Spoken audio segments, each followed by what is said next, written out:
Right, so in this video we're going to talk a little bit about RPE. Now, if you're not familiar with this acronym, it stands for Rate of Perceived Exertion. So in a nutshell, it's basically a subjective metric for the amount of effort that you're putting in at any one time. Okay, and it's an incredibly important one. It's one we often rush to our power data, heart rate data, etc., etc. But RPE is the ultimate metric, really.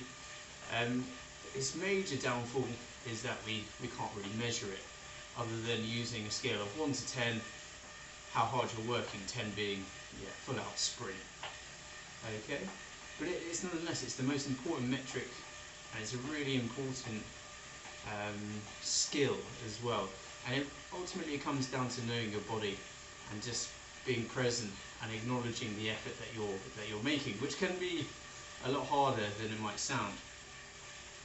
And one of the most important uses of RPE is being able to understand how it corresponds to other metrics. So knowing how what level out of 10 your zone 2 power should be on the bike, or just generally knowing how the power zones on the bike interrelate to the level of effort you should be putting in. So as an example, zone 2 should be about a 3 or 4 out of 10 effort, zone 3 a 5 or a 6, and zone 4 a 7 or 8, and then you can see where this is going. And then likewise, understanding how they relate to your heart rate, roughly kind of what your zone 2 heart rate should be, and then also knowing that should be a 3 or 4 out effort. So it's really important that you learn this stuff, as it makes you a much more intelligent athlete, and just makes you much more adaptable, because there's various scenarios where the fancy objective metrics just aren't going to be that much use to you. I think the obvious one is in swimming. You know, there is new technology coming in on the goggles front that might tell you what your pace is and things like that. But for most of us, we can't yet afford that stuff, and so we're reliant on RPE, and it's perfectly legitimate to be so.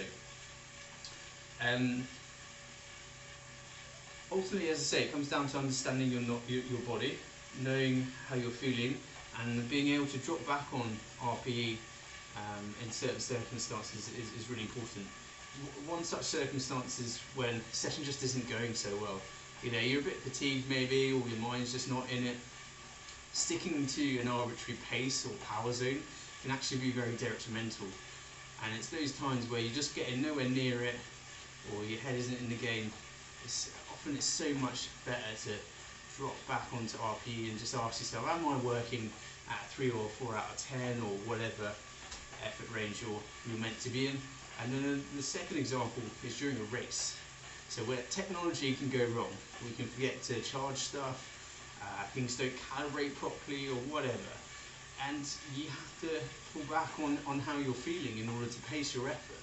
I had an example recently in a sprint triathlon where my power meter just didn't calibrate properly, and it was showing about 30 or 40 watts under what it should have been for the level of effort. Well, that's what I tell myself anyway.